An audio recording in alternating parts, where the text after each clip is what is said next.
Is social media addictive? Meta boss Mark Zuckerberg testifies in court defending his company against charges of deliberately designing features that are addictive to children. Just how much influence does social media have on underage users, and how harmful could it be to their mental health? This is Inside Story.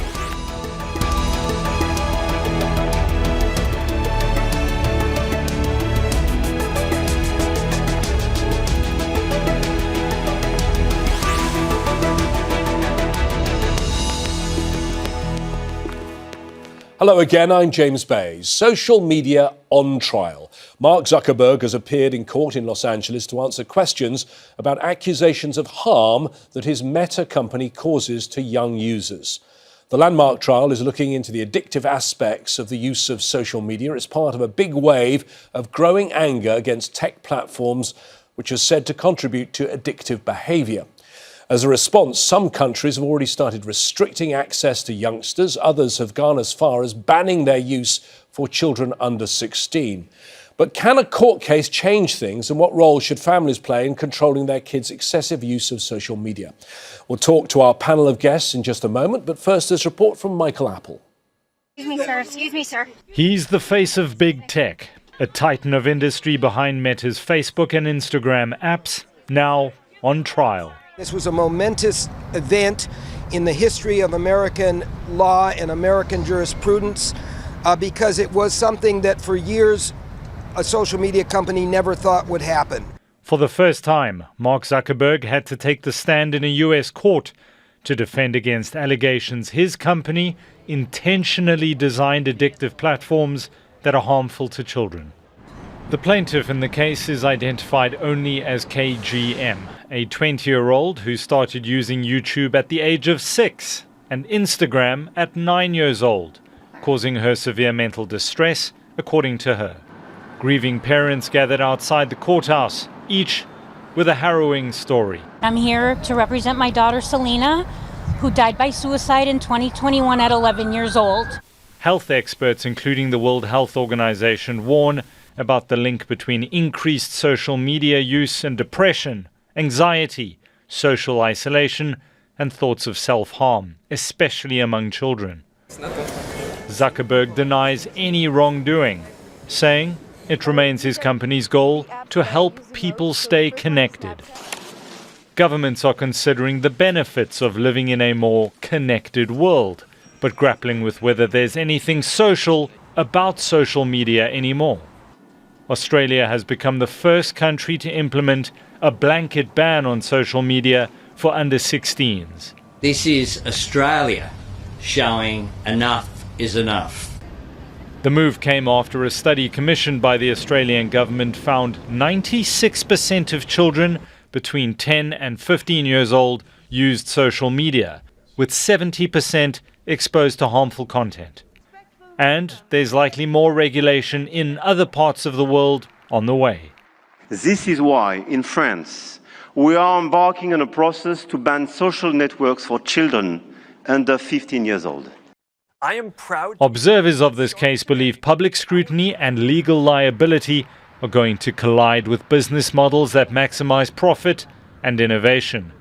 Big tech companies will be watching closely, as a verdict against them here opens the floodgates for thousands of civil liability cases in the future. Michael Apple, Al Jazeera, for Inside Story.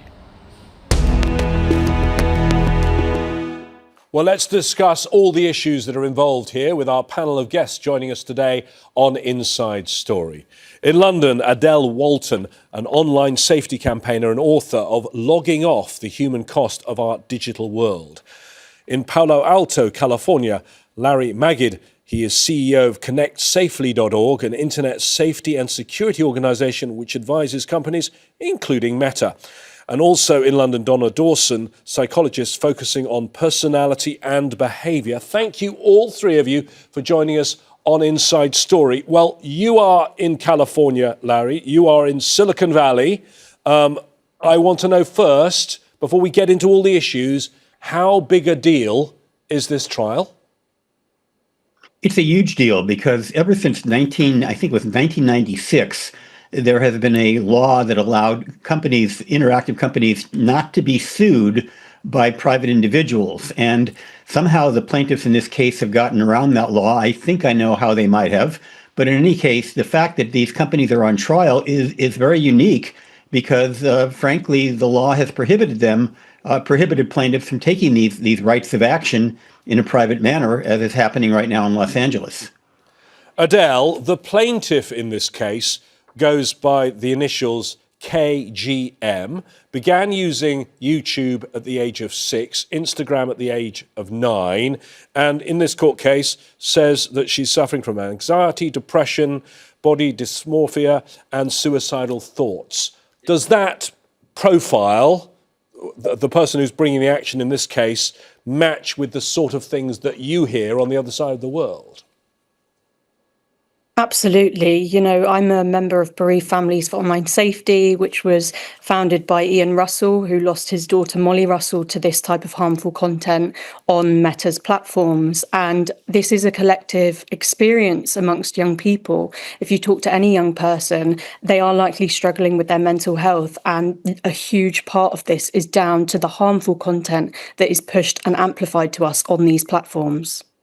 Donna, the key issue, it seems, and we'll come into all of the issues that are here, but the key issue, and you heard it in our introduction to this programme, is this is addiction.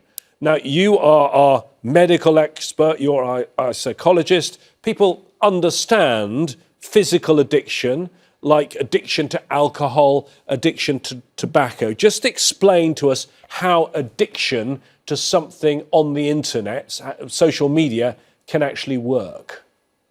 What's the brain doing? Well, particularly with rapid fire content like you see on TikTok and Instagram, what is happening is you're getting a reward for every hit, so that you're something that you're enjoying and it's continual and it's replaced by something else enjoyable. It's releasing this hormone called dopamine in the brain, which feels good, makes you feel happy.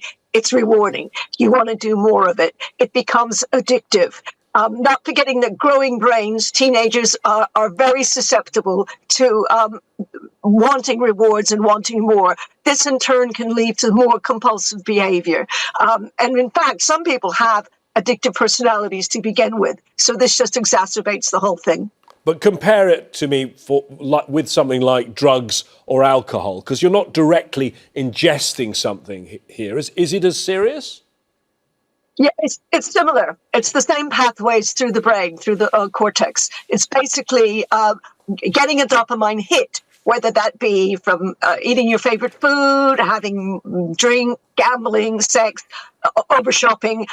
It's the same sort of thing. But for teenage brains, it's even more dangerous because you get the feel-good factor and you want more of it. And therefore, you're continually scrolling, trying to get more hits all of the time. And what's happening in growing brains, the research suggests now, is that we are losing our attention span. We are becoming more addicted to what we need to see. We're more sensitive to social cues. We're getting more anxious. We're developing body issues. We don't make good decisions. Our executive functioning in general starts to suffer, particularly for the 13 to 17-year-old group. Those who are in overuse, they've actually proved that the lining of the cortex starts to thin, and that affects your critical thinking. So, in fact, we have physical evidence that overuse of social media is now affecting our growing brains. Larry, we're concentrating right now on one case that is in the world spotlight, but I think it's fair to say down the line there are other cases coming. In fact, you could say there's an avalanche of legal proceedings just in the US. Yeah, I think we're going to see a lot more cases as this goes on. I also think that the issues are a bit more nuanced than many people are claiming, either the people at Meta who are claiming that everything's just fine, or the plaintiffs that are claiming that there's sort of a necessary causal relationship between social media and all of these mental health issues. There are certainly correlations and there are contributory factors, but I think one of the points that Meta is making, and they're not completely wrong about this, is that there are many other factors. There are millions and millions of children who use these services every day. The vast majority of them do not have at least as far as we know, serious outcomes, serious negative outcomes. There are a lot of annoyances, there are a lot of issues, but we need to look into what it is that separates the people who do have these severe reactions from the majority who are able to not have negative outcomes, and in fact, those who are having positive outcomes. Again, I'm not defending Meta. I can understand that there are things that they could do a lot better, and I have advised them so in that direction. But it's also important to point out that social movements are organized around social media.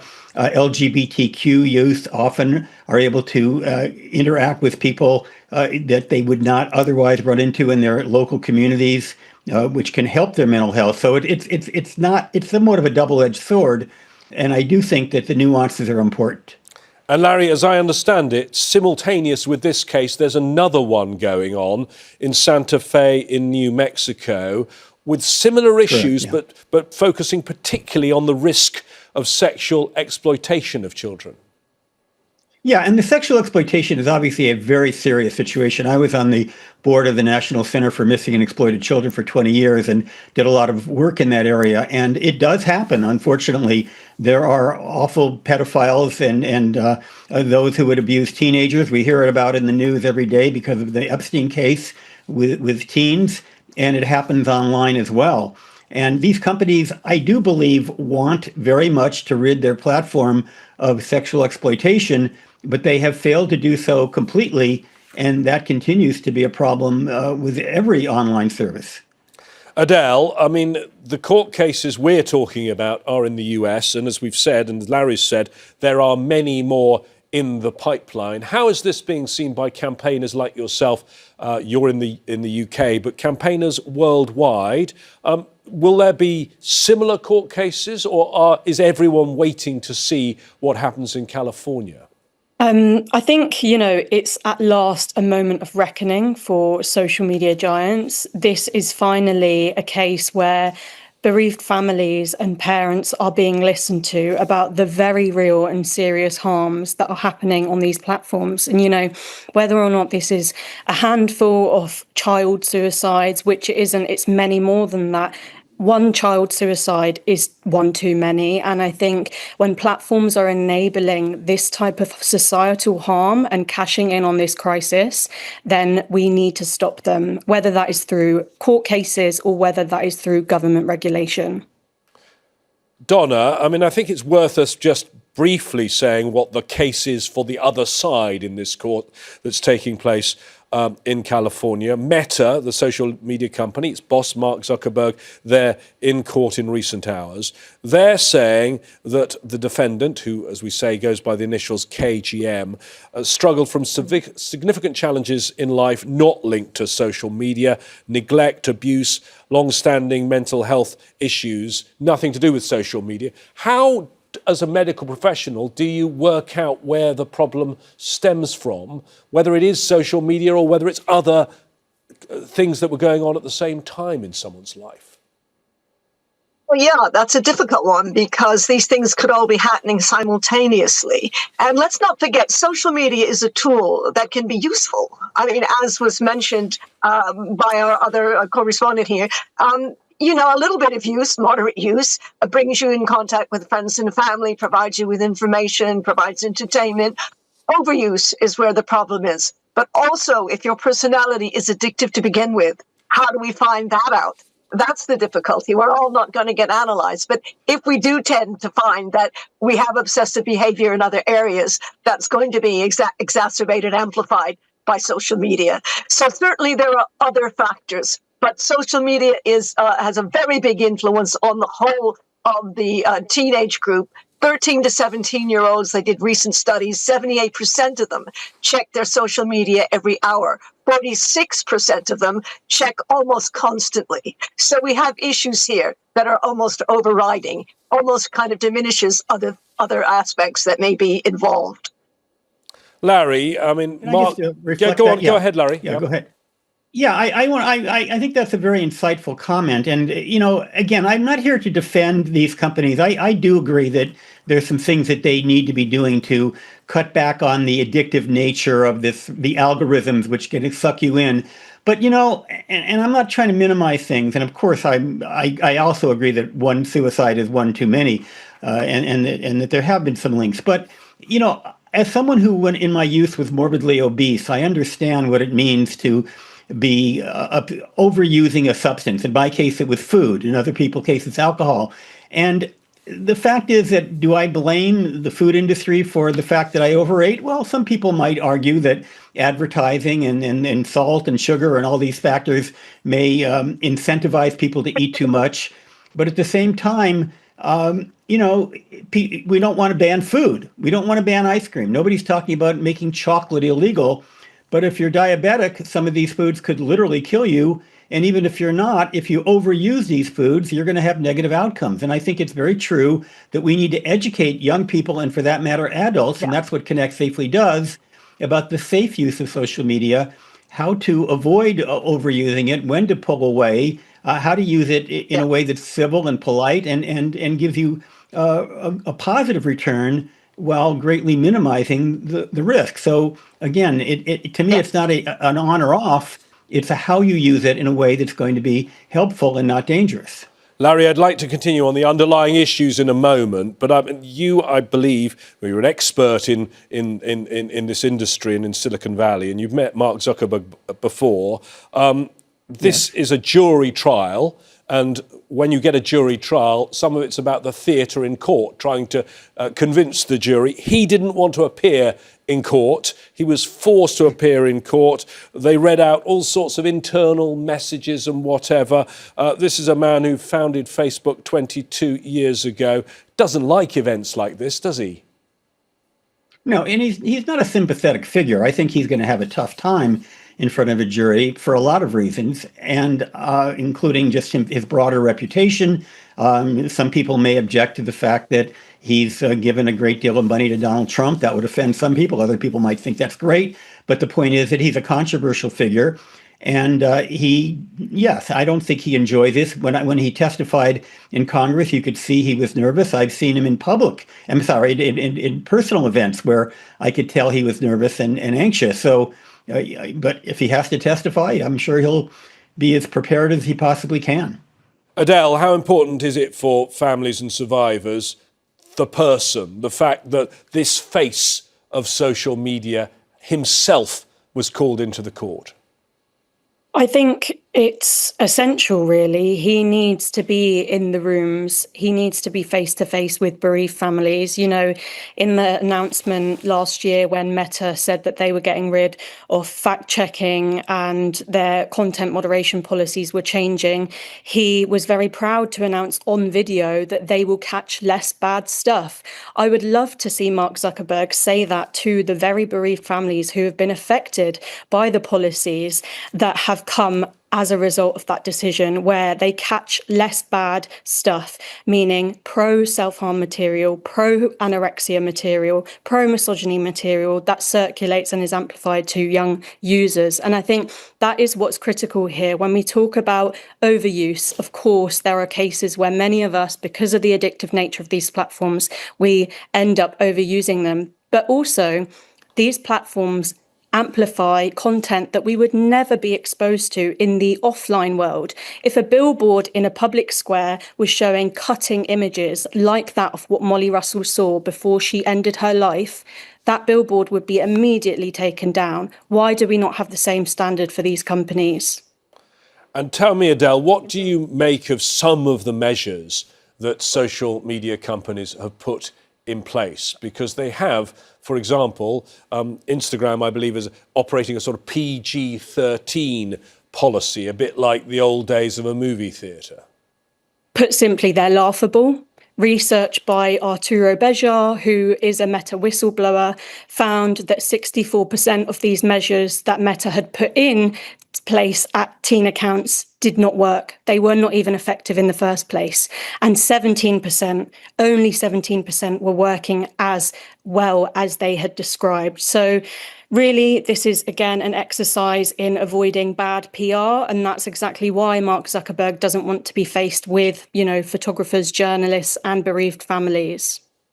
So let's get advice from all of you. There'll be people watching this who have children. Let me start with you, Donna.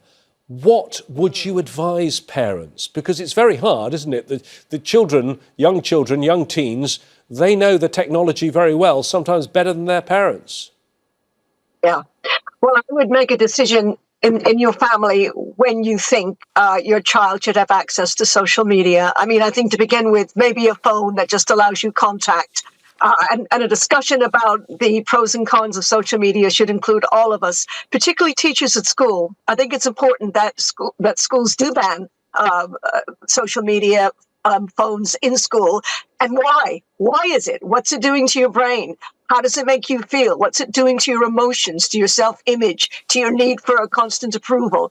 These things need to be discussed. And at home, parents need to be aware of what social media their kids are accessing. Now, that's a big ask because often kids will hide that from you. But having an open, frank discussion, having good communication with your children, and having off hours where there's no phones allowed, particularly at mealtime, and instead of which, perhaps you can spend time with your kids talking, watching a TV film, reading, anything but, because too much time spent on social media is going to create the problems we're now discussing. So we're all involved in this. We all need to take a part. And we can't expect our children to self-regulate. They're too young. Their brains are growing and changing all the time. And Meta and the other big IT companies know this.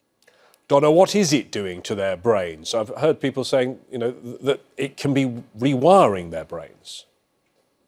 Absolutely. It's changing the structure of their brains. And that's the interesting thing that we don't realize. It's changing their ability to make decisions, to pay attention properly, to regulate their emotions, to think highly of themselves, to not need so much self-approval, to like their own bodies, to accept who they are, to not be over-influenced by their peer group.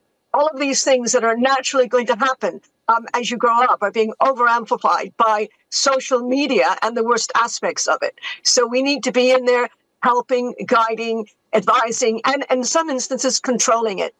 Because these companies have leapfrogged over us morally, ethically, and legally for years. And now they need to be taken into account, and now they need to be held responsible. Adele, I mean, I'm nearly 60, but I remember as a kid, sometimes you just had to sit and learn to do very little and amuse yourself. Kids these days aren't going to learn that skill, are they?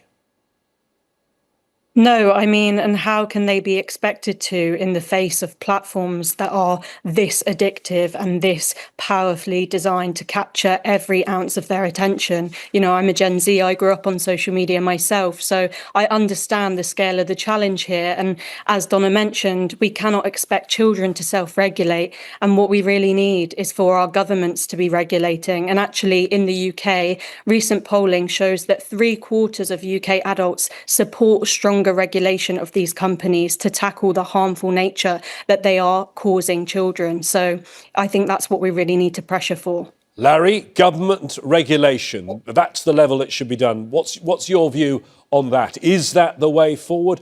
Some countries have put bans in place, for example, Australia. Well, I do agree that we need government regulation, just like we have in the food industry and the auto industry, the bicycle industry. Millions of children in America ride bicycles every day. Sadly, some of them have horrible accidents.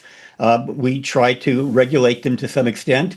But what we also do is teach bicycle safety. And I completely agree with Donna. One of the things that Connect Safely does is we have guides, parent guides for every one of these apps where we talk about how you need to work with your children, how you need to use the parental controls, how you might want to use additional controls that are built into or available on the operating system level, how you want to have regular conversations with your child.